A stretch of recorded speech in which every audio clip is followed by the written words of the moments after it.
Orang ini mengganggu penguasa cahaya. Hukuman mati dapat dihindari, dan kejahatan hidup tidak dapat melarikan diri.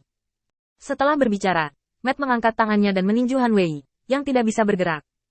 Ada suara teredam, dan gelombang angin membuat pintu dan jendela bergetar. Tinju itu perlahan ditarik dari sisi kepala Han Wei. Lain kali, pukulan ini akan menghancurkan kepalamu. Meninggalkan kalimat ini, Matt berbalik dan berjalan ke dinding. Anehnya, di depannya, dinding itu seperti cahaya dan bayangan ilusi, memungkinkan dia untuk berjalan. Yi Chuan dengan hati-hati menikmati kata-kata Matt ketika dia pergi. Aku tidak bisa menahan nafas. Mengganggu penguasa cahaya? Artinya, orang ini hanyalah pengikut Lord of Light. Hal aneh macam apa kuil Dewa Cahaya ini? Mata yang terbuka tanpa sadar menatap dinding dan melihat dengan cermat untuk waktu yang lama. Tidak ada perbedaan, bahkan dalam beberapa persepsinya, ini hanyalah tembok. Apakah Fang-Fang semacam sarana? Trik macam apa itu? HMPH, kuil penguasa cahaya, kamu membuatku mulai tertarik pada kalian. Yi Chuan melangkah maju dengan kruknya, lalu berjongkok sampai Han Wei berada di sampingnya. Setelah meraba-raba secara acak, dia mengangkat Han Wei dari tanah. Dengan tongkat di satu tangan, dia meraba-raba pintu dengan tangan lainnya. Mulutnya adalah bujukan untuk Han Wei. Berapa banyak kemampuan, berapa banyak beban yang harus dibawa, jika kamu bahkan tidak memiliki penglihatan. Bagaimana kamu bisa bersaing untuk kandidat Satria Hitam? Han Wei ingin melawan, dan ingin mematahkan mulutnya. Namun, dia tidak bisa mengatakan sepatah kata pun sekarang, seolah-olah tubuhnya dikendalikan oleh orang lain, terutama tenggorokannya. Dia tidak bisa bergerak sama sekali, apalagi mengeluarkan suara.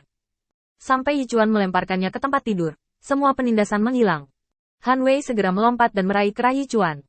Jangan berpikir bahwa jika kamu membantuku sekali hari ini, aku akan berterima kasih padamu. Aku katakan, hari ini adalah yang paling, dan paling banyak aku bisa berhenti memarahi orang tuamu. Yi Chuan tersenyum tiba-tiba, sangat cerah. Jangan membuat masalah, jika kamu bisa memarahi orang sampai mati dengan mulutmu, kamu tidak akan kalah dariku. Berbalik dan meremas handuk basah di baskom. Cuci, tidak malu kalah dari anak buah Lord of Light. Han Wei melompat, mengambil handuk dari tangan Yi Chuan, dan menyeka debu dari wajahnya dengan keras. Dia melemparkan handuk ke baskom dengan sekuat tenaga. Menatap Yi Chuan, matanya hampir menyemburkan api. Kamu benar-benar merasa malu. Aku akan bertarung. Aku akan menembak. Aku tidak sepertimu. Yi Chuan hanya tersenyum tipis, mengulurkan tangan dan membuat gerakan mencemooh di mulutnya. Siapa bilang untuk mengampuni orang tuaku sekarang? Han Wei hampir tersedak kata-katanya sendiri. Dia terbatuk ringan, menyembunyikan rasa malunya.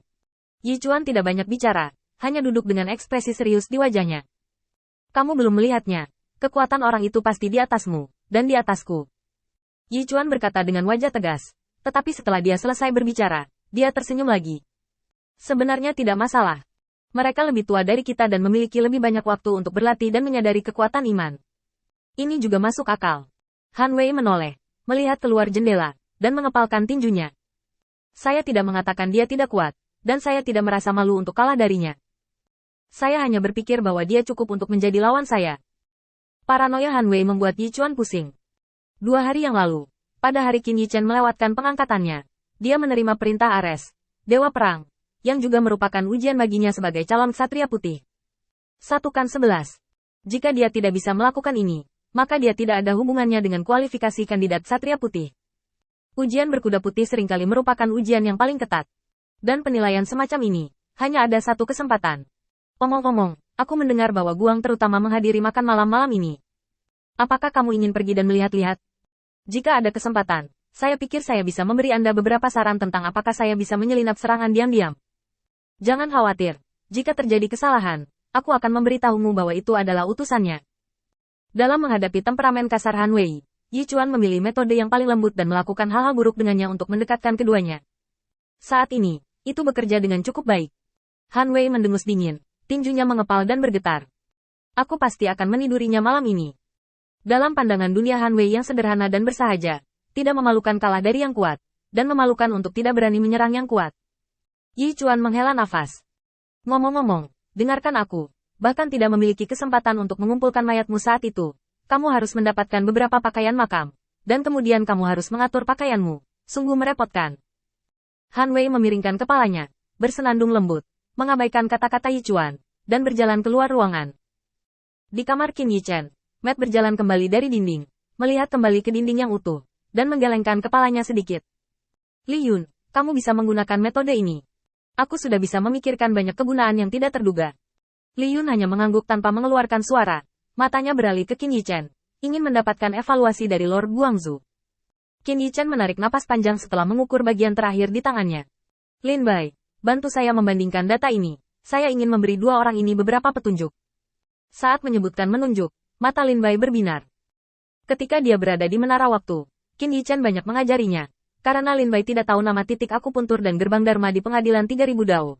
Dan itu biasa untuk mendekat. Sekarang Qin Yichen ingin mengajar orang lain.